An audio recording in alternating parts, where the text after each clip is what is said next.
El ejército egipcio se dirigía hacia el norte, mientras una división de élite, creada a partir de los 4 cuerpos, iba por la costa.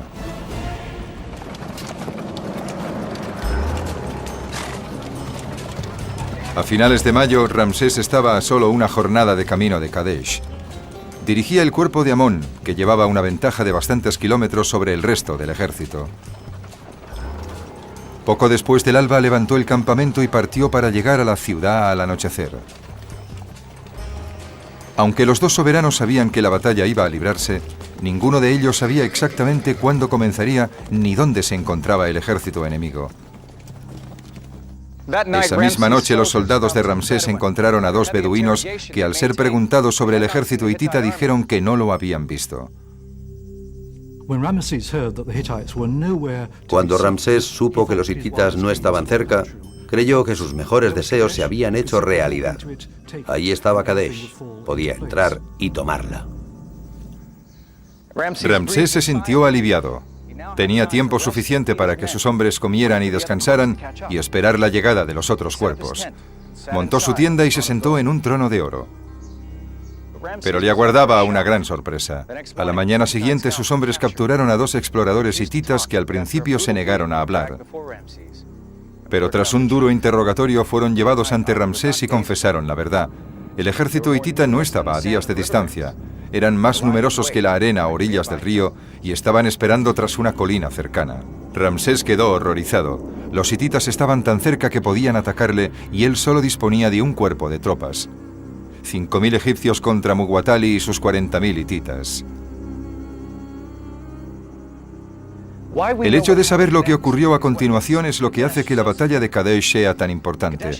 Esta batalla es la más antigua confrontación bélica documentada que podemos reconstruir con total precisión. Un poema de la época del faraón contiene un relato de la campaña de Kadesh, y los muros de aquí, del Ramesseum en Luxor, están cubiertos de escenas de la contienda.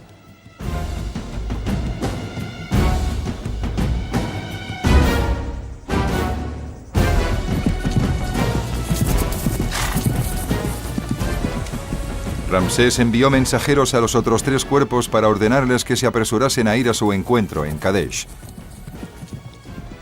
Pero el cuerpo de Ran no recibió el aviso hasta la mañana siguiente. Empezó a avanzar a marchas forzadas hacia el campamento del faraón con los carros delante de la infantería.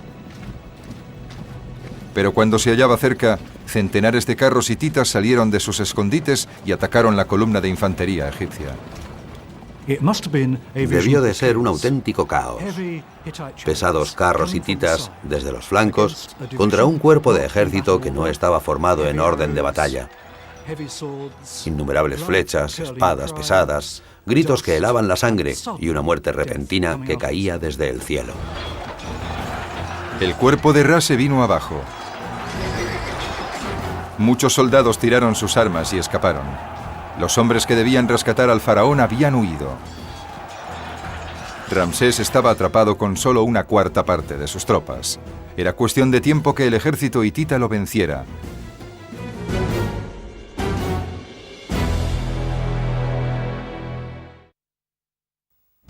Año 1274 a.C., el faraón egipcio Ramsés II luchaba contra el imperio hitita por el control de Siria. La infantería del cuerpo de Ra había sido destruida. Poco podían hacer los conductores de carros. Entonces vieron a otro grupo de carros hititas que se dirigía directamente hacia el campamento de Ramsés. Corrieron para avisar al faraón y llegaron justo antes que los hititas. Ramsés permanecía en su tienda, gritando a sus generales, echándoles la culpa y buscando soluciones a la situación, cuando se produjo una repentina llegada de carros egipcios, seguida de 2.500 carros hititas, que provocó el pánico en el campamento. Los carros hititas chocaron contra la infantería egipcia y comenzó una sangrienta lucha. El avance hitita hacia el campamento se vio frenado por las tiendas y por todo el material. Los carros chocaban entre sí en ese espacio tan reducido. Había sangre y polvo. Se produjeron saqueos, porque los objetos de oro y plata egipcios eran muy valiosos en Oriente Próximo. Los carros estaban atrapados en un enorme caos. Y todavía peor, los conductores de carros hititas, impacientes por atacar el campamento egipcio, se habían adelantado a la infantería. Esta doblaba en número a los soldados egipcios, pero se hallaba lejos de la batalla. Los arqueros egipcios empezaron a disparar sobre la masa de carros. Los soldados egipcios arrastraban a los hititas fuera de sus carros agarrándoles por el pelo y los degollaban. La matanza fue larga y brutal. Ramsés logró tomar el mando. Dirigió los carros egipcios restantes fuera del campamento, ordenando que se colocaran en forma de arco para contraatacar a los hititas. Solo podía hacer dos cosas. Una era esperar a que aparecieran los refuerzos. La otra era atacar directamente las líneas hititas y demostrar así que no tenía miedo. Ramsés era ingenuo, estaba equivocado en muchas cosas, pero era un hombre valiente.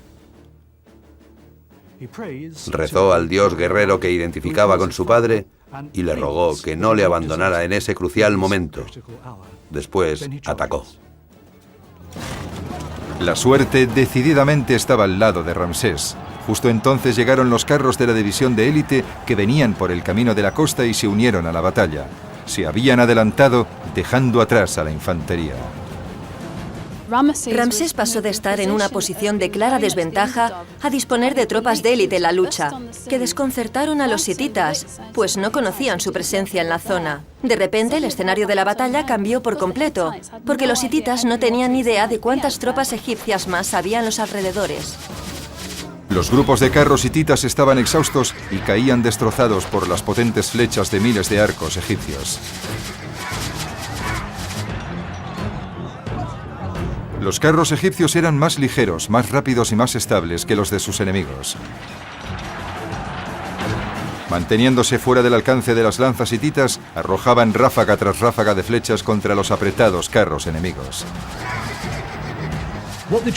Los egipcios podían disparar flechas, pero los hititas no podían maniobrar y resistir.